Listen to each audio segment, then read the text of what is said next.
Every team enters every NFL draft with one goal in mind, which is to improve the roster enough to win a Super Bowl. But as we know, not every draft is created equal, and some draft classes are significantly stronger than others, and it especially shows that years down the road. The 2013 NFL draft class is often referred to as a very weak draft class, but I think there is another class that's slipping through the cracks and does not get talked about enough in a similar manner, and it's the 2019 NFL draft. Obviously, there were some very, very good football players from this class, like the 2022 Defensive Player of the Year Nick Bosa, but there were some picks that were very questionable at the time and have not panned out in 4 years, and outside of a couple of players, this class is pretty disappointing, and we're going to break everything down in today's video, and without further ado, let's begin. And we are starting today's video by looking at the most productive players from this class and how they fare today. And from the first round alone, they have 3 combined first-team All-Pros which occurred this past season. We mentioned Nick Bosa in the intro, who won the Defensive Player of the Year award for a reason, Quinnen Williams, the outstanding defensive tackle from the New York Jets, and Raiders running back Josh Jacobs. That's it. Those 3 players are the only players so far at least, and with both Bosa and Quinnen, I do expect them to have more first-team All-Pros by the end of their career, but for now, that's it. And you may be thinking, well, they're only 4 years into their careers, so maybe in a few more years, more guys will make first-team All-Pros, but I think we are far enough into their careers to realize a lot of these guys are not great NFL players. And when you take a look at the top 10, there's guys like Clelin Ferrell, who was drafted number 4 overall by the Raiders and is now a member of the 49ers, Devin White, who some Bucs fans don't want anything to do with a contract extension, as they think he flat out disappears throughout a game, Daniel Jones, who received a 4-year $160 million contract extension, but has just 72 total touchdowns in his career, and Ed Oliver of the Bills, who had his 5th-year option picked up, but Ed is a very frustrating player at times because he's a very good number 2 and needs there to be a big number 1 in front of him to truly succeed. Example, having Von Miller take a lot of the heat from the offensive line so Ed can draw one-on-one opportunities. Kyler Murray was selected number 1 overall, and I didn't intentionally skip him, as we will discuss him later on, but this top 10 is not very good compared to other top 10s of NFL draft classes. And Ed was drafted 9th overall, and the 10th overall pick was former Steelers linebacker Devin Bush, who is now a member of the Seattle Seahawks, and a player who was disappointing for being drafted so high.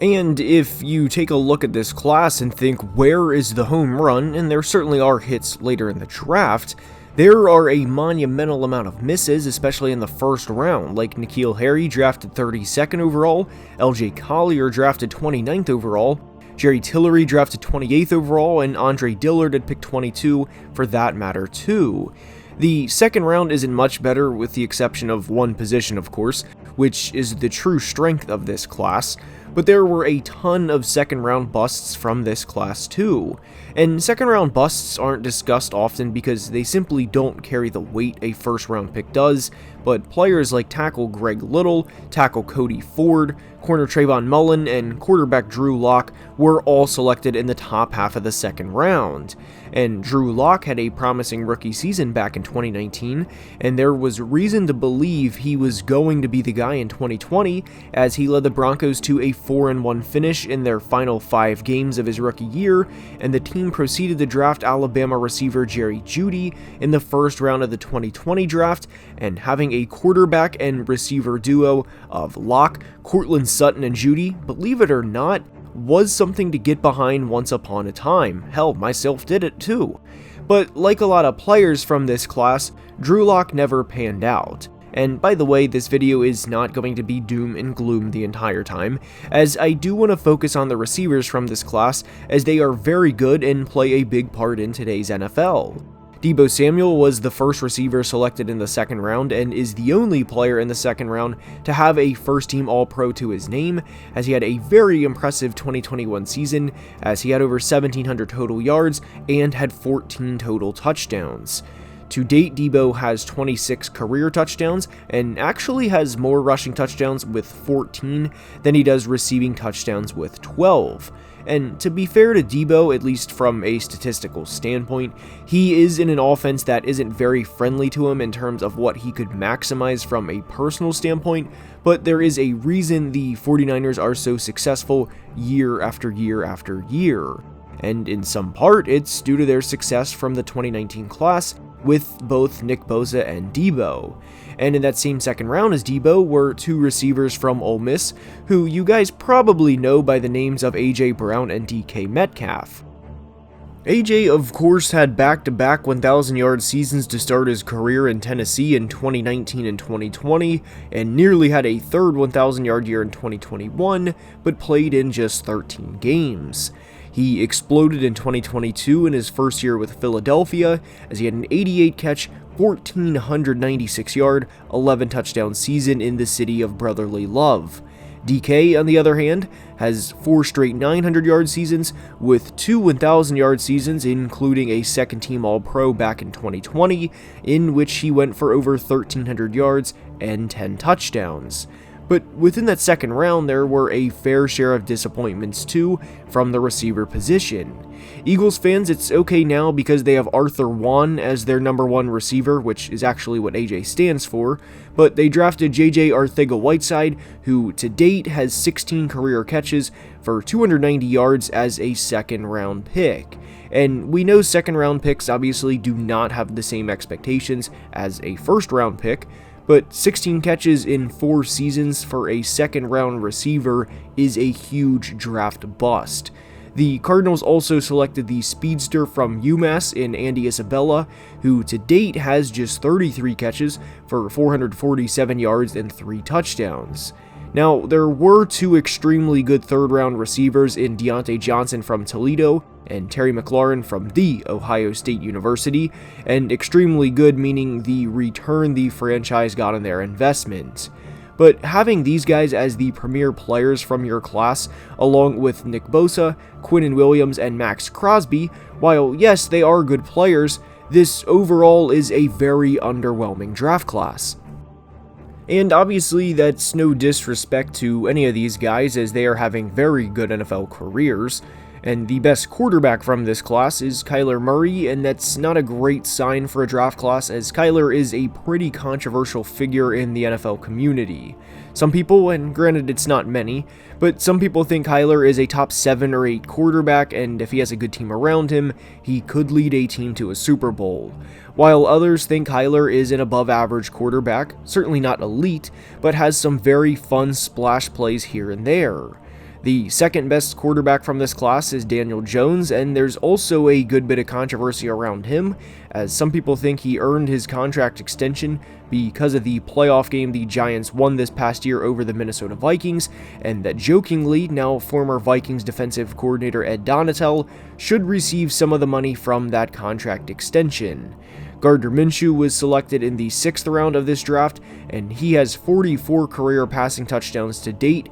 and is a backup that will be in the league for a while, but again, he is a backup. Drew Lock is not an NFL starting caliber quarterback and has thrown just 25 passing touchdowns, and these are the top 4 players from this class in terms of passing yards and passing touchdowns.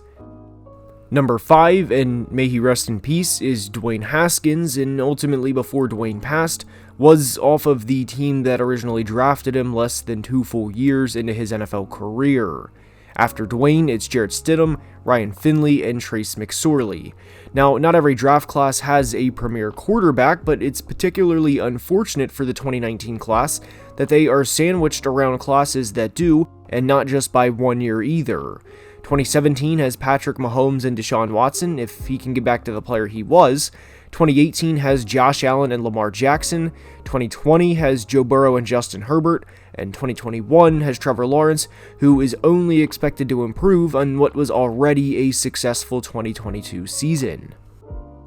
The running backs from this class are also not great, and while Josh Jacobs did just have a career year as he had over 2,000 yards from scrimmage and 12 touchdowns, he wasn't a great player before the 2022 season, as he never ran for more than 1,200 yards in a season, and was certainly never in the discussion for being a top 5 running back prior to the 2022 year. I personally am under the belief he will regress in 2023, as it's not uncommon for players to have career years in contract seasons, and I think this is a classic case of this. Also, the running back shelf life in today's NFL is substantially shorter than it ever has been, so believe it or not, a lot of the running backs from this class are on the last legs of their NFL careers, and given they are entering year 5, probably have a year or two at most left to be a good player. It's the nature of the position, and we're already seeing the decline of players from the 2017 class,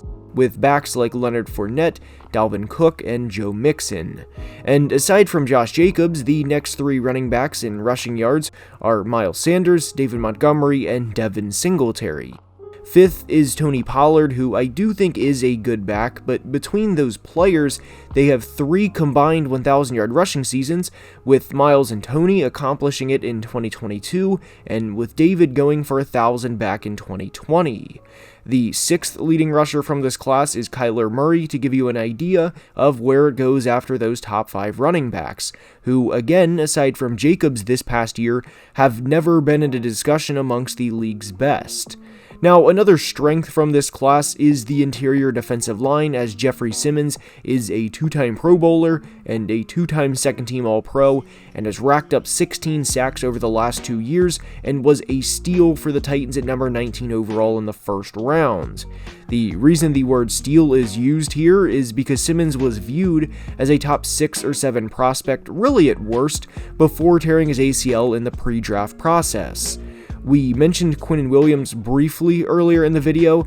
but he has 25 sacks over the last 3 years, with 12 coming in 2022, and I do not think this is a coincidence. He has been improving since his rookie year, and this doesn't apply to just Quinnen either, but it takes interior linemen on both the offensive and defensive side of the football time to get better, because they go from playing 21 or 22-year-olds in college to 28 or 29-year-old grown men and fighting and wrestling them on every single play, and guys who have been lifting weights and pushing linemen around for over a decade, and to thrust a 22-year-old rookie in there right out of college and expect them to dominate immediately is, well, unrealistic. Dexter Lawrence was yet another good defensive tackle from this class, and he had a career year in 2022 and was recently compensated as he was signed to a $90 million deal. He had 68 tackles along with 7.5 sacks, and for a 340-plus pound player,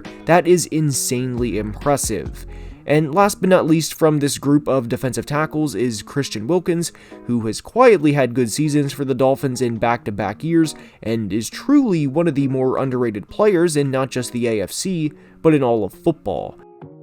We are 4 years into this draft class's career, and like with every draft class, there are great players, and nobody is denying that. But from an overall talent standpoint, this class is underwhelming compared to a lot of other classes, and with it being the NFL offseason, we're probably going to review more draft classes soon, so if you enjoy this video, please like it and subscribe to the channel for more content, as only about 25% of people watching are subscribed to the channel, so if you are enjoying, please subscribe as it helps the channel tremendously, but I hope you enjoyed, and until next time, please be safe and have a great day. Love you guys.